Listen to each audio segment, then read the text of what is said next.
Sudah berapa judul buku nih yang sudah Bapak? Yang paling favorit buat saya ya ini. Yang perlu diingat bahwasanya di dalam proses penulisan ini tidak harus menunggu inspirasi. Berkemping cambuk diri, membaca dan menulis. Kalau Anda tidak menulis, memori full hang, pasti nanti tidak akan bisa berkarya. Maka karya ini menjadi penting bagi mahasiswa. Tidak hanya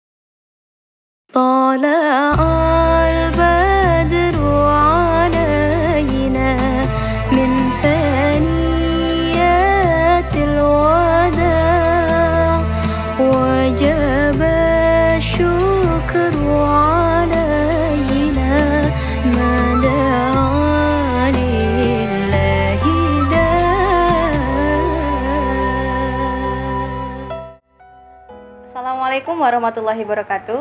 Hai sahabat mahasiswa, salam sejahtera bagi kita semua. Semoga kita selalu dalam keadaan sehat walafiat dimanapun kita berada. Kembali lagi dengan saya Ida di Khasanah, kajian mahasiswa Nahdlatul Ulama. Nah, pada episode kali ini sedikit berbeda. Biasanya Khasanah berada di kampus, kali ini saya dan tim Khasanah berada di Kimchi Cinggu, restoran Korea yang berada di Ruko Andalusia, Jalan Basuki Rahmat, Tuban. Nah, seperti biasanya, pada Khasanah kita akan berbincang dengan dengan tokoh-tokoh keren yang berada di kampus. Pada kali ini saya akan berbincang dengan salah satu dosen berprestasi yang telah memiliki banyak karya, yaitu Bapak Jamal Gofir MA. Nah, saat ini saya sudah bersama dengan Bapak Jamal Gofir. Assalamualaikum Bapak Jamal. Waalaikumsalam warahmatullahi wabarakatuh. Bagaimana kabarnya Pak? Alhamdulillah. Alhamdulillah sehat ya Pak. Nah, sebelum kita berbincang nih Pak, mumpung kita berada di Kimchi Cinggu, nggak afdol rasanya kalau kita nggak pesan makanannya. Ya, mari Pak, pesan dulu.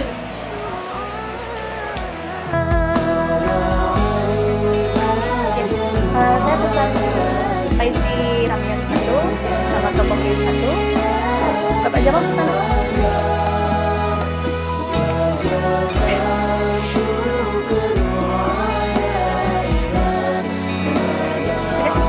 Nah, Pak Jamal. Ya. Pak Jamal ini kan salah satu dosen di IAIN Tuban. Nah, sebenarnya sudah berapa lama sih Bapak mengajar? Terus Bapak ini mengajar apa? Insya Allah kurang lebih 9 tahun. Ini dimulai pada tahun 2012. Dan di kampus mengajar pengantar studi Islam dan ilmu kalam.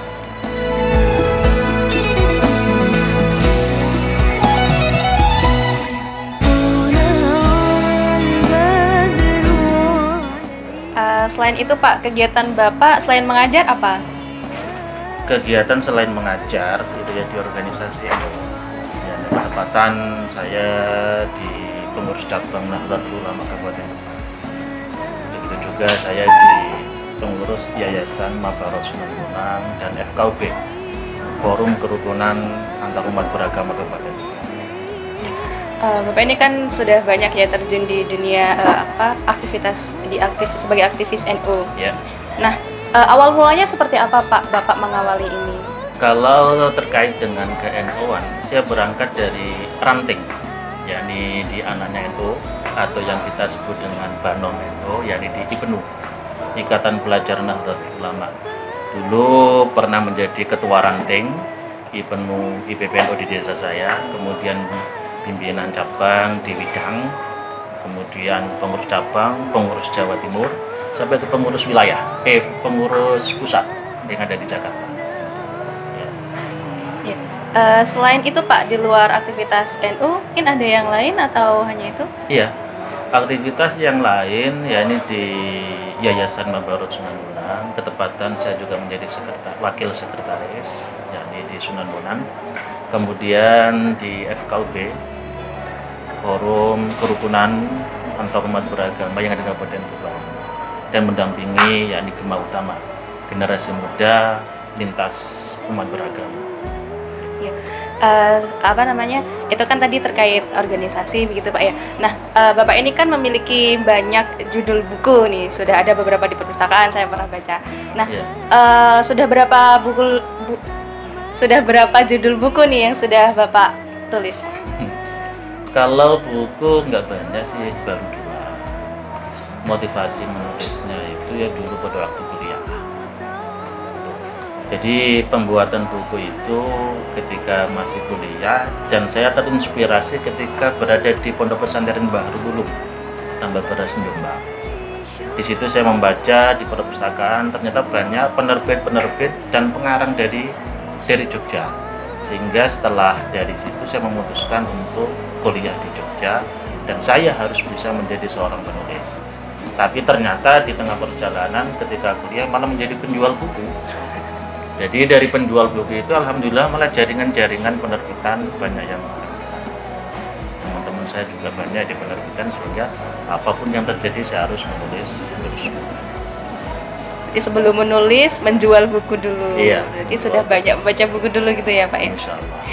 Nah Pak, dari 2 buku Pak Jamal ini, mana sih Pak Iya. yang paling favorit buat Bapak? Yang paling favorit buat saya yakni nilai toleransi dalam dakwah Nabi Muhammad SAW. Ya. Kenapa Pak kok yang dari 2 ini yang favorit yang ini? Mungkin bisa diceritakan? Iya, ini prosesnya panjang. Ini prosesnya panjang. Jadi karena ini terkait dengan kesejarahan, membutuhkan sebuah ketelitian, kemudian ketekunan di dalam penulisan itu sendiri. Dan yang buku ini saya berikan kepada editor untuk kemudian diedit secara matang. Nah, untuk proses pembuatannya dari buku ini, Nilai Toleransi Dakwah Nabi Muhammad SAW Ya. ini, itu seperti apa? Mengingat kegiatan Bapak ini kan banyak sekali begitu ya, selain dosen juga ada kegiatan di organisasi KNU-an ini. Iya. Jadi saya jelaskan bahwasannya buku ini hadir itu pada waktu selesai kuliah. Ya. Jadi memang prosesnya ketika kuliah S2.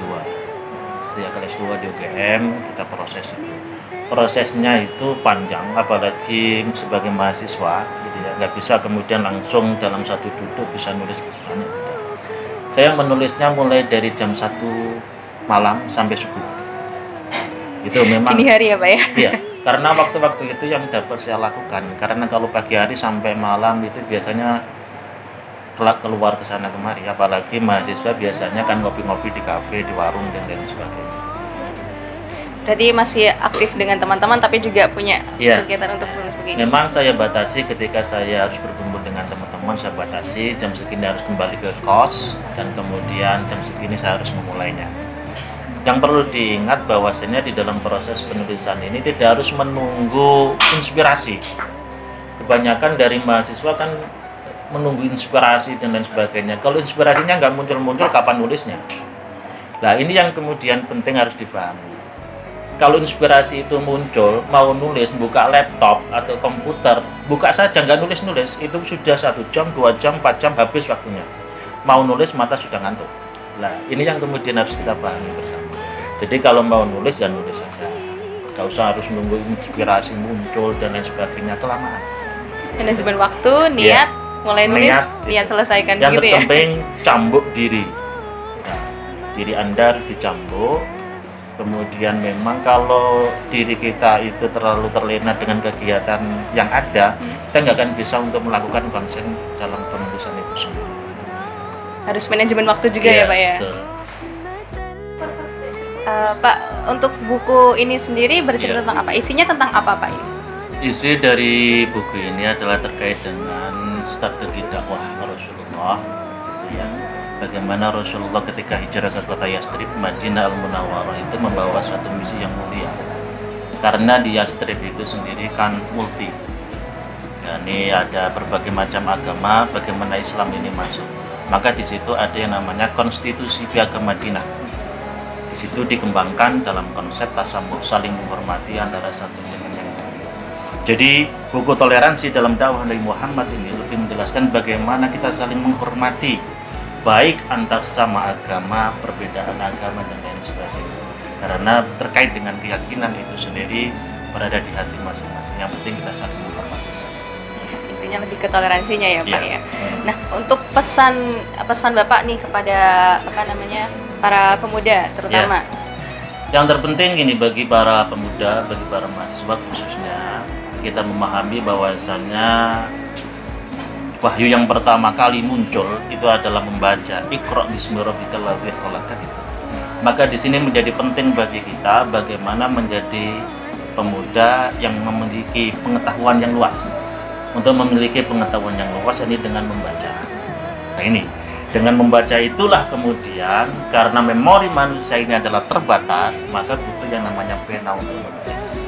Membaca dan menulis. Kalau Anda tidak menulis, memori full hang, pasti nanti tidak akan bisa berkarya. Maka karya ini menjadi penting bagi mahasiswa. Tidak hanya sekedar yakni membuat makalah dan lain sebagainya, tapi wujudkan karya-karya itu dalam karya yang nyata, baik itu puisi, novel maupun buku-buku yang ada. Terima kasih Bapak Ya, atas sama-sama. waktunya. Semoga Ya. Bapak selalu diberi kesehatan, Amin, amin, kemudian amin. bisa melahirkan karya baru Insya dan Allah. tetap menginspirasi anak-anak muda lainnya. Terima kasih. Baik. Nah, teman-teman, sahabat mahasiswa, itu tadi perbincangan kita dengan Bapak Jamal Ghafir. Nah, semoga apa yang kalian saksikan ini bisa bermanfaat. Jadi, sebagai anak muda, kita harus tetap berkarya, banyak membaca, menambah wawasan, dan jangan lupa untuk mengabadikannya dalam tulisan. Dan lagi pesan dari Pak Jamal, inspirasi itu tidak dicari atau ditunggu, tapi kejar inspirasimu. Sekian, sampai bertemu di episode Hasanah selanjutnya. Wassalamualaikum warahmatullahi wabarakatuh. Waalaikumsalam warahmatullahi wabarakatuh.